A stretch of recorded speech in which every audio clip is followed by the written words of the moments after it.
మాజీ ముఖ్యమంత్రి వైసీపీ అధినేత వైఎస్ జగన్ పర్యటనలో పోలీసుల విధులకు ఆటంకం కలిగించారంటూ ఆ పార్టీ నేత అంబటి రాంబాబుపై పోలీసులు కేసు నమోదు చేశారు.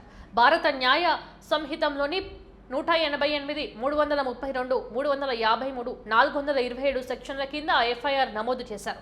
సత్తెనపల్లి రూరల్ పోలీస్ స్టేషన్లో ఈ మేరకు అంబటి రాంబాబుపై కేసు నమోదైంది. జగన్ బుధవారం సత్తెనపల్లి మండలం రెంటపాలెంలో వైసీపీ కార్యకర్త నాగమల్లేశ్వరరావు విగ్రహావిష్కరణకు హాజరయ్యారు. వైసీపీ అధినేత మద్దతుగా నేతలు, కార్యకర్తలు వాహనాల ర్యాలీ చేపట్టారు. గుంటూరు, నల్లపాడు, మన్నికొండూరు మీదుగా పల్నాడు జిల్లా వరకు ర్యాలీ సాగింది. ఈ కార్యక్రమంలో కొర్రపాటు శివారులోని ఒక పెట్రోల్ బంక్ వద్ద పోలీసులు చెక్ పోస్ట్ ఏర్పాటు చేశారు. జగన్ కారుతో పాటు ముందున్న వాహనాలను వదిలి వెనుకున్న వాహనాలను కొద్దిసేపు ఆపేశారు. రద్దీని నియంత్రించే క్రమంలో ఈ చర్యలు చేపట్టారు.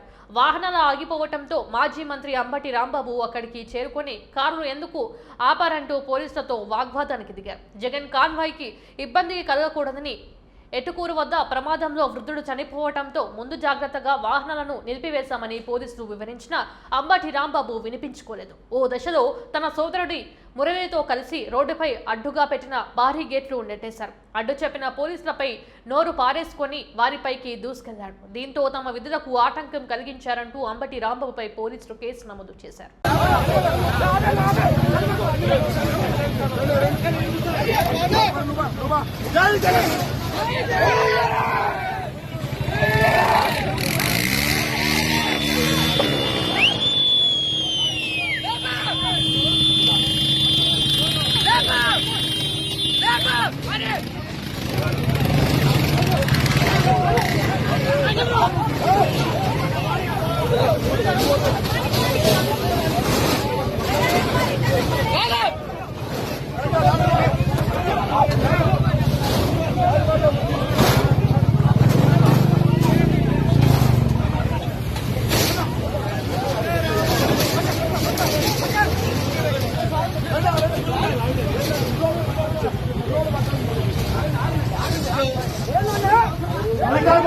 రాము